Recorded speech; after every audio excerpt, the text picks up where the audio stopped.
Ship approaching. Track distance mark 804, 6.72. What's the word, Com? I'm receiving their signal now, sir. They're Jedi. Say again? The Eta-class Ambassadorial Shuttle was one of the many ships available to the Jedi and the Senate for their transportation needs. This ship recently made its live-action debut in the premiere of the Ahsoka series, being used by the antagonists to carry out their sinister plans, though it originates from the second season of the Clone Wars over 13 years ago. This video will contain minor spoilers for the first 3 episodes of Ahsoka, so if you haven't seen them yet, keep that in mind. No major plot points or anything, mostly just footage of the shuttle in action. I'm Joey from Radio Free Coruscant, and this is the Eta-class Shuttle.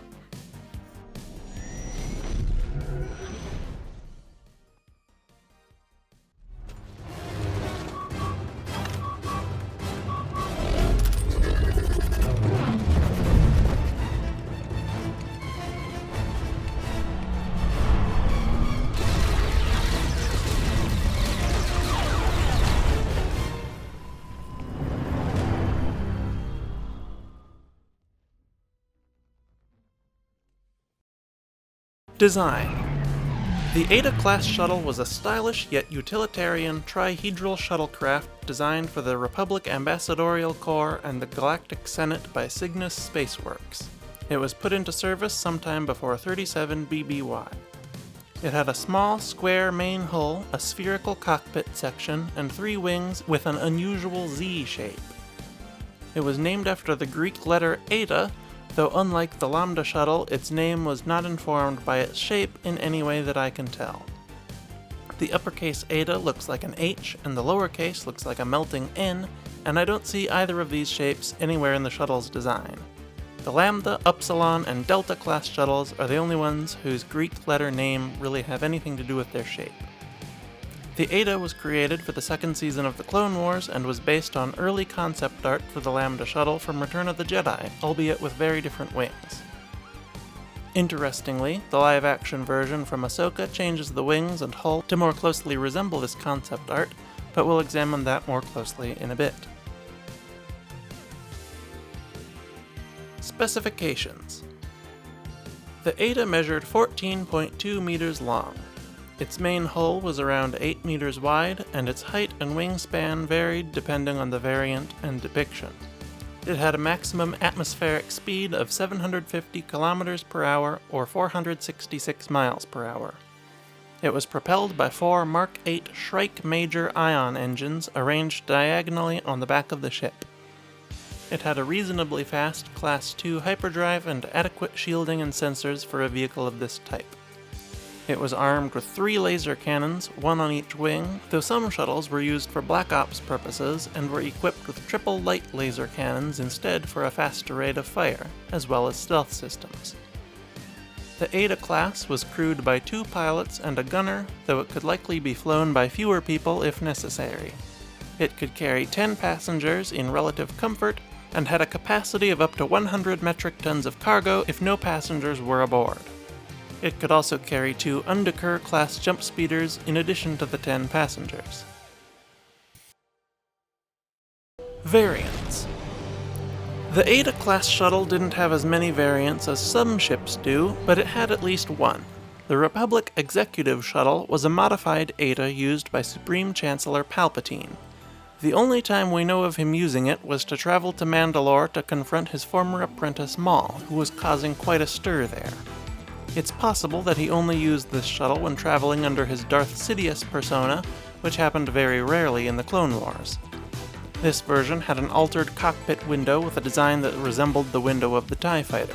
Its wings were replaced with shorter, even more angular wings that resembled the dorsal fin of the Theta-class shuttle Palpatine would use at the end of the war. It's also possible that this shuttle was a prototype for that one, which was also built by Cygnus Spaceworks, and was a similar size, although anecdotal evidence also suggests the Theta was nearly as old as the Eta was, or possibly even older. The Republic Executive Shuttle was painted black and gray, and while we don't know if it canonically had any stealth capabilities, it seems highly likely due to the extremely secretive nature of the single mission we saw it on, and the fact that the classic Eta can also be outfitted with some. The other variant of the Eta is the live-action version of the ship. It is hard to determine if this is supposed to be an alternate model like the Executive Shuttle, a ship that has been modified by its owners, or simply a reimagining for live action.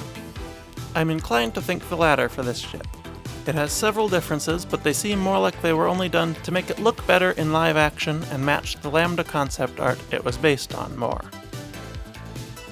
The hull was lengthened by about 2 to 3 meters and made about a meter taller with a sloped upper side. The wings were straightened out a little and had the forward-facing protrusion at the tips removed. The dorsal fin was made taller to match the height of the wings when landed, the connection between the cockpit and the hull was made thicker, and the triangle in the center of the cockpit window was removed for greater pilot visibility. The original Eta sat on landing gear so terrible compared to most other Clone Wars ships that I have to wonder if the modeler in charge of creating it forgot to add them until the last minute. They were essentially 2 thin cylinders sticking straight out from the front of the craft's hull with simple feet at the bottom. These were replaced with more realistic designs in the live-action version that roughly matched the original concept art. It featured 4 detailed landing gear, 1 in each corner of the ship.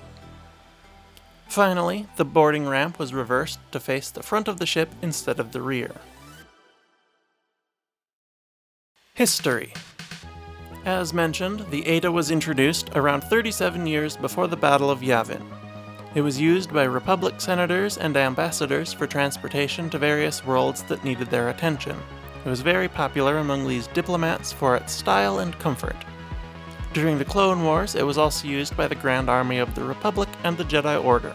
The Jedi used it as a supplementary shuttle when a ship as large as the Jedi's T6 wouldn't be necessary or would attract too much attention, and the GAR took advantage of its small size and extremely nimble flight characteristics to use it for Black Ops purposes, such as infiltrating General Grievous's flagship in the middle of the Battle of Seleucami.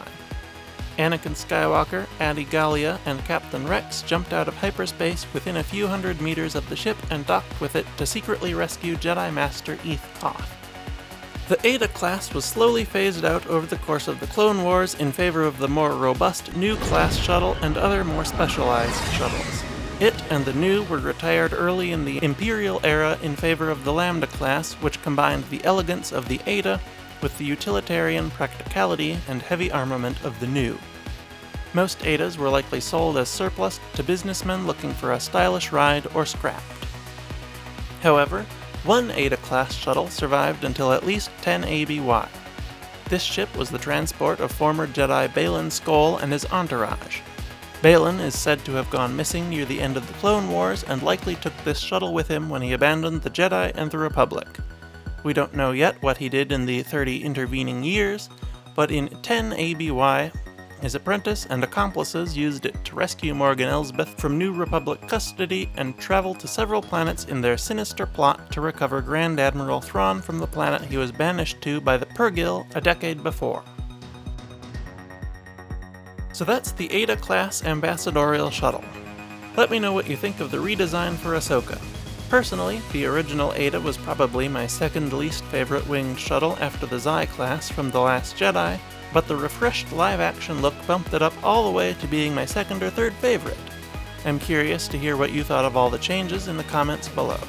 You can also let me know what other topics you'd like to see from the Ahsoka series next, and don't forget to subscribe to see them when they come out.